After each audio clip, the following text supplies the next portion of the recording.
Well, hi everybody. Welcome to the Gypsy Moto Show. I'm Brett Winsel. Marin Lally.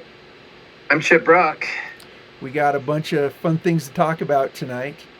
Um, you know, we were kind of talking a little bit before the show about gear, and I know that you've got some things that you've been thinking about this week, Aaron. What did you want to talk about there? Yeah, so just kind of the difference on, you know, Chip's talking about last week, differences on gear and especially for new people getting into the sport. And I mean, I know one of the things, so I've dealt a lot with the students at the School of Mines kind of getting into moto, and they'd be like, oh, I could get this bike for $800. And I'm always like, hey, remember you got to tack another $1,000 on that for gear because you don't want it. You got to have a good helmet, boots. I wouldn't ride without braces and, all that. But they just maybe kind of some of the thoughts different people we each had. Because like we talked a little bit, like I ride with Alpine Star Tech 10s and people say, oh, yeah, they're you can't really feel in them. And that's true. Like I've just gotten used to it, and I'm not going to say that you get used to it or that you are able to ride the same. To me, it kind of changes the way you ride. Maybe I've always been this way, but I'm a brake stomper. And like I was riding a little bit of Supercross last week, and it was, I realized it's like, yeah, that brake stomping isn't great on a Supercross track. And I rode over a couple of berms and, but it kind of, everybody's different and different. To me, yeah, the Tech 10s, they're just, you can't really bend your ankle. But my choice is, it's like I just ride with that. And I don't know what you guys think on boots, because I know there's a lot of difference. Well, I mean, Go ahead, Brett. I was just going to address one thing you said. The boots make your ride different, and case in point is put on a pair of Tech 8s. Like you could have worn anything before you put on a pair of Tech 8s. The first week, they're just like so huge that you're standing on the brake. You don't really feel it. You didn't know it, and then you had to kind of change the way your knees set. Just the whole way you sat on the bike was different. So totally agree with a boot will make you ride completely different. And Absolutely. I rode with Alpine Stars, a couple boots ago, and then I went to CDs. And man, what a difference! It felt like I was riding in tennis shoes with the CDs. I mean, I could feel everything really good. And then I was doing this day in the dirt down south when I lived in Florida, and I blew the sole off of my CDs, and I was like, oh crap, I don't have a backup pair. They had a vendor there at the thing, and so I went over there, and all they had was Alpine Stars. So I bought an Alpine Star, and I still don't like them. I can't feel anything on them. don't feel right for you. Mm-hmm. Say I've been riding Alpine Stars Tech 10s and I had the 8s too, and they're basically, I don't know which one's stiffer or bigger, but I had the 8s and the 10s, so it's going back 20 years, and it's like, I'm not going to say, oh, yeah, I can feel it. I can't feel the brake, and I just stomp the brake, and that's just how I ride, Hands I've got to down, let me though, use my rear brake. I'm using my front brake because that's the only one I can feel. hands down, the 10 is a major improvement over the 8, though. I mean, they've slimmed them down so much. I think the 10 it's definitely a sports car compared to like a big 4-wheel drive truck in terms of like how you feel. Have you ever tried any of the Fox boots, any of you guys? I haven't. I've never wore a pair of Fox boots. A buddy of mine rode Fox boots for a summer, and he was a Tech 10 guy, and he went back to Tech 10s. Okay. And it's kind of funny because I was riding with David Mickelberg and Peter Mickelberg, and all three of us are wearing Tech 10s. And not that it's the right thing, but we're just, again, I started talking to Peter about gear because, you brought up Chip, and it's like, and he's 22, 23. And I just like, and every time I ask him, like, well, what about your neck brace? Because people ask me about my neck brace, and they'll go, well, every time I ride a neck brace, it restricts my motion. And I'm like, yeah, it's what it's supposed to do. You know, but you do kind of got to get used to it. Well, and Peter's been wearing neck braces since he was 5 or something, and he said his whole philosophy was, it's like, I'll just take the loss of motion, the loss for the protection. Right. What kind do you run? I'm using the Atlas. Okay. And I'm not going to say I got it because it was the best one. I got it because it was kind of cheap. But it's really simple, and I do like it. But I think the Alpine Stars and the Liat, I looked at those. They definitely have some more features, I think. But I know if I go out without the Liat on, I feel naked. It's just like it doesn't feel right, just because it's like, I don't know that it's that much, that it's restrictive as much as it's almost like a brace kind of a thing a little bit. Yeah. You know, you just feel that much more steadied up. And, you know, I know there's been a lot of people like Rhino bashed on them, thought they were the main reason that everybody was breaking their collarbones. And honestly, I never broke a collarbone until I was out chasing cows, and I've crashed on dirt bikes a lot, so wearing one. So, you know, I think that the reason that people were having them is, used to see a lot of kids wearing the Liats without the straps at all, and so the thing was just hanging off, and if you crash and the thing slides over and you got that sharp edge against your collarbone, well, yeah, it's going to happen. I can see that, but me personally, I would never ride without one. Yeah. But you know, you were talking about the price of gear. I think gear's cheaper than it used to be, because like I know like Motorsport and some of those companies like that, you can buy the package deals where it's like pants, jersey, gloves, you know, everything, and it's not too terribly priced, especially if you get their like store brand. It's way more attainable than it used to be, I think, because there's that many more outlets. Because it used to be there wasn't that many outlets, and so if you wanted knee braces, if you wanted whatever it was, there was only a handful of people that sold them, and they kind of had the corner on the market, so you paid what you had to pay. I don't know. That's kind of what it seems to me. I do think the cheaper gear is a lot better than it used to be. Yes. The more expensive gear is probably a little bit better than it used to be, but the cheaper gear is way better. Way better. Pretty good stuff. For sure. So what was your first gear? I was Cinesalo, baby, Jeff Ward. I looked like him.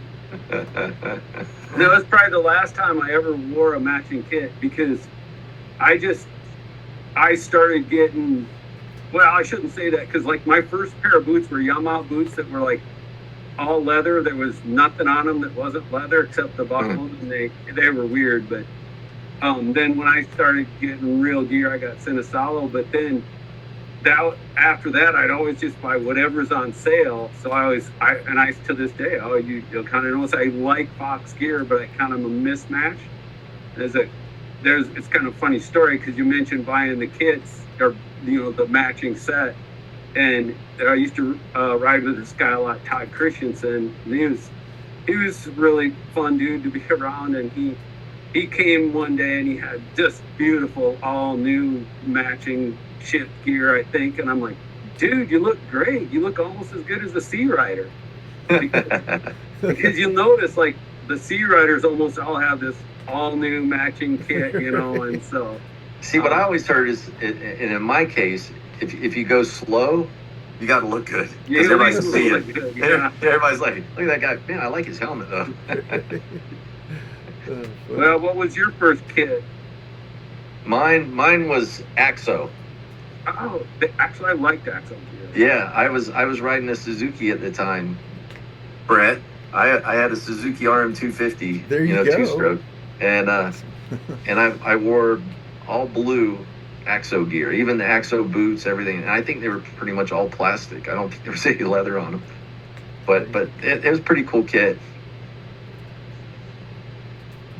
How about you, Brett? What did you start out like? I was trying to remember the name, and I want to say it was the M. Roberts gear. It was denim. They had denim, and then had the big stripes down the side that said either Kawasaki or Yamaha. That. 100%. Did it have the built-in pads? Yeah, it had built-in pads. Oh yeah, and all I that remember stuff. those. Yeah, that was the first stuff I had. With an open face helmet? Yeah, actually, the first bike helmet I had was a Evil Knievel copy. That's what my dad Oh wow, bought me. you had a full face. I had an open face that had the big duck bill on it, and then I had a thing called a Scott race face. It was all white. Oh and, yeah, and it clipped onto your goggles, for and it sure. was like a whole race face. For Yeah. sure.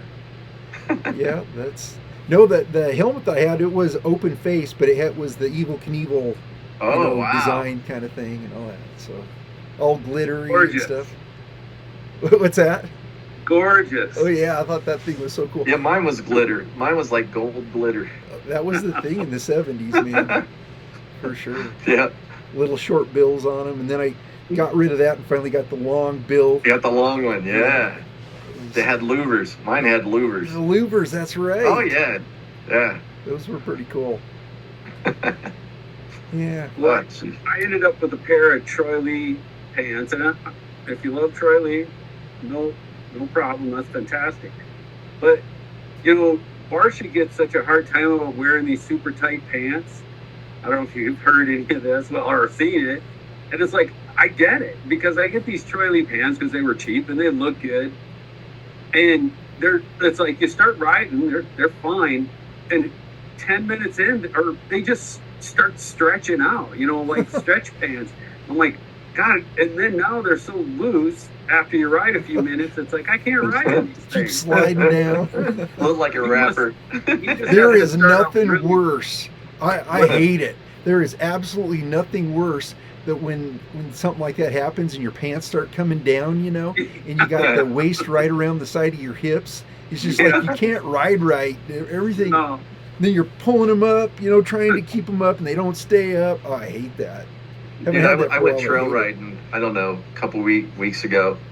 And I was like, I don't want to wear my good gear. So I was just throwing some old stuff that I had probably for the last 15 years.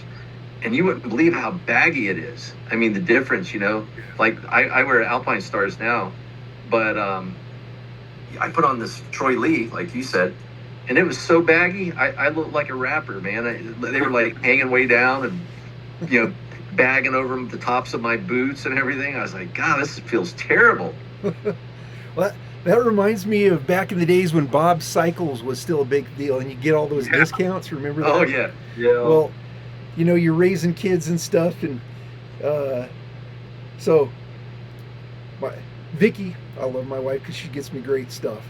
So this isn't typically what she does, but we'd get these deals, she'd be like, well, that'll be a good deal, so you're getting these, and she'd surprise me with these things, and I started getting these things. They looked like they were something that fit Carmichael, like short-legged and way too big around, and I remember trying to make those things work, and moto shorts. That's what they ended up being like. But then I remember when nobody was wearing knee braces. It was just knee pads and stuff.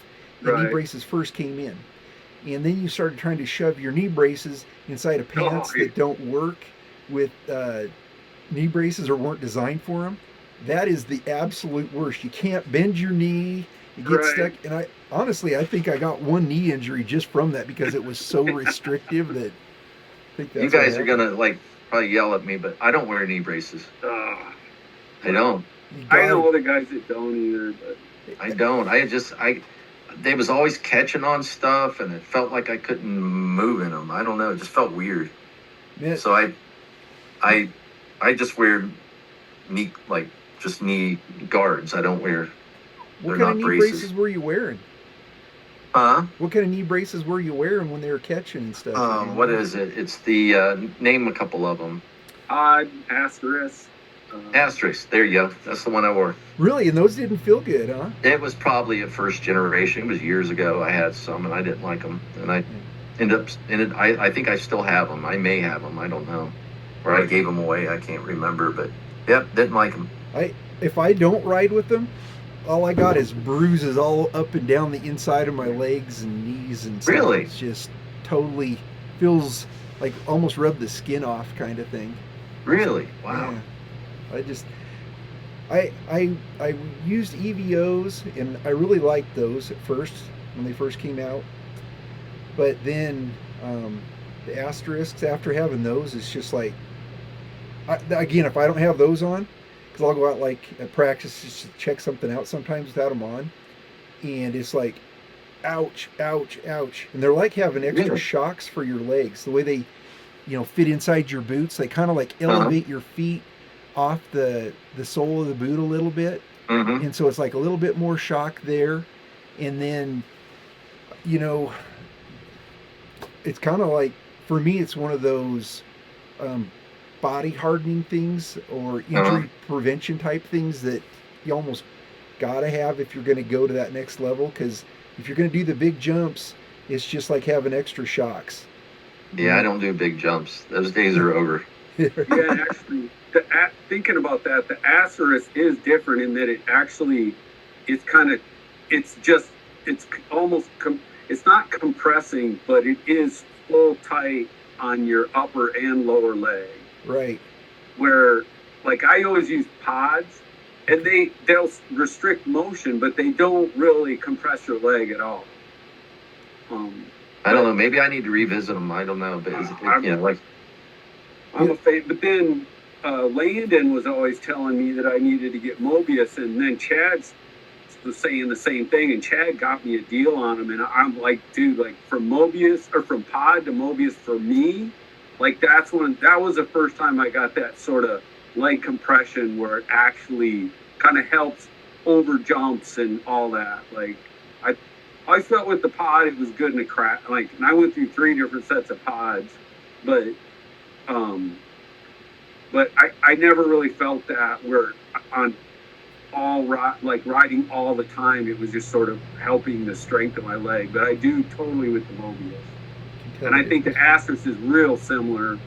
They work differently, but they do the same thing, I'd say. Right. what kind of helmet you wearing? I've got Fox and Alpine Star. In fact, I bought one Alpine Star from Brett, and I kind of go back and forth.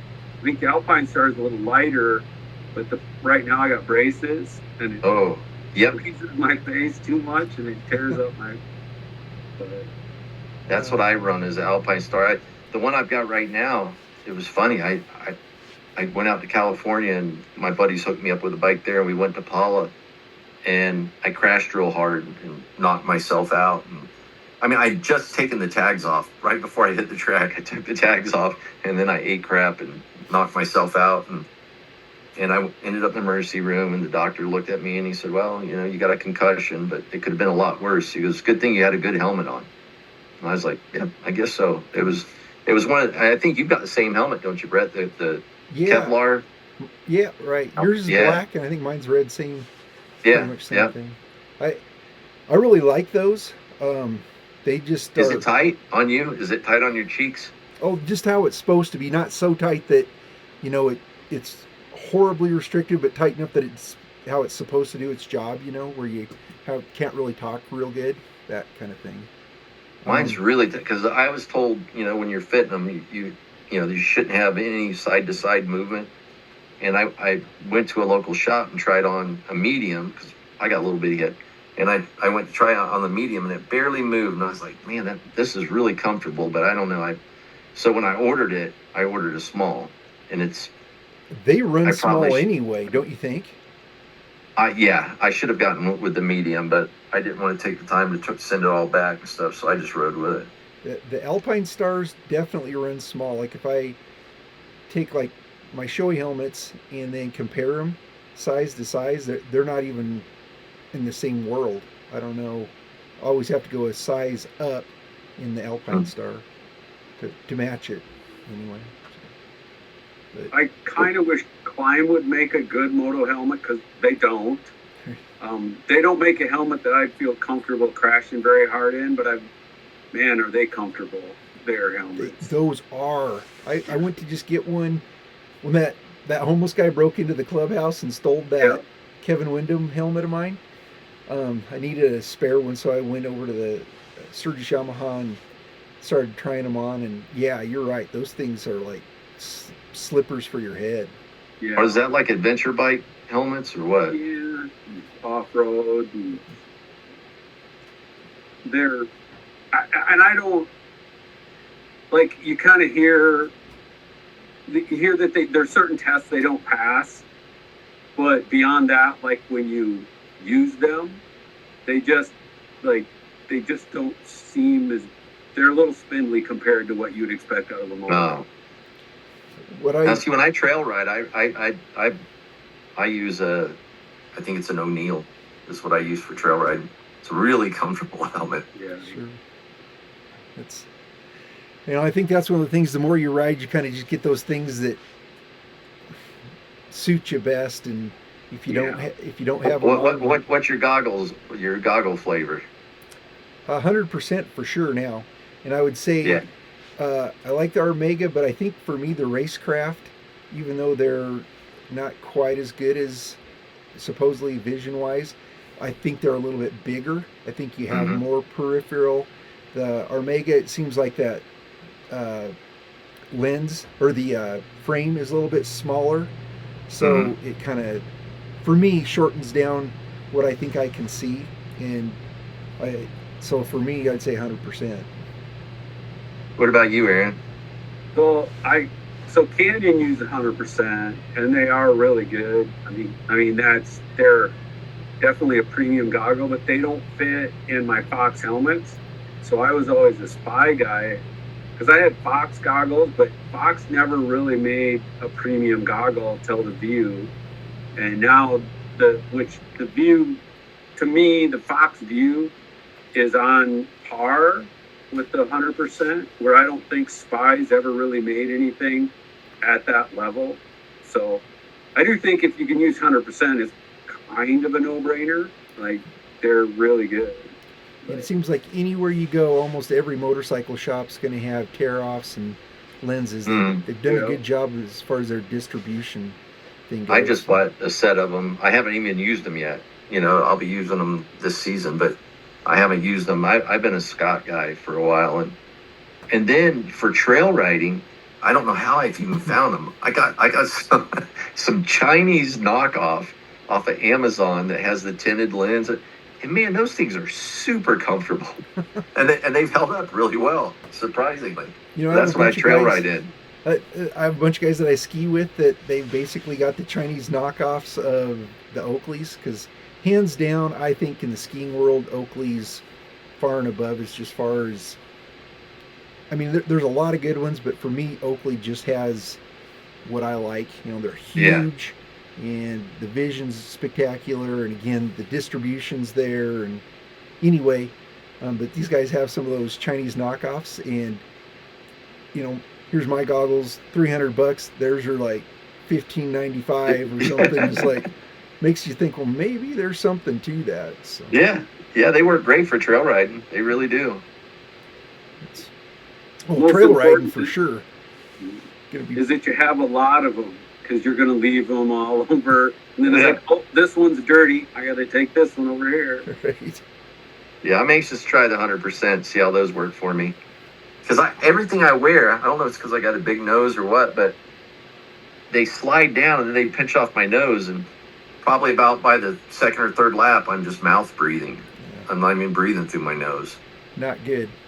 I know, just breathing nothing but dust. That's it. Yeah.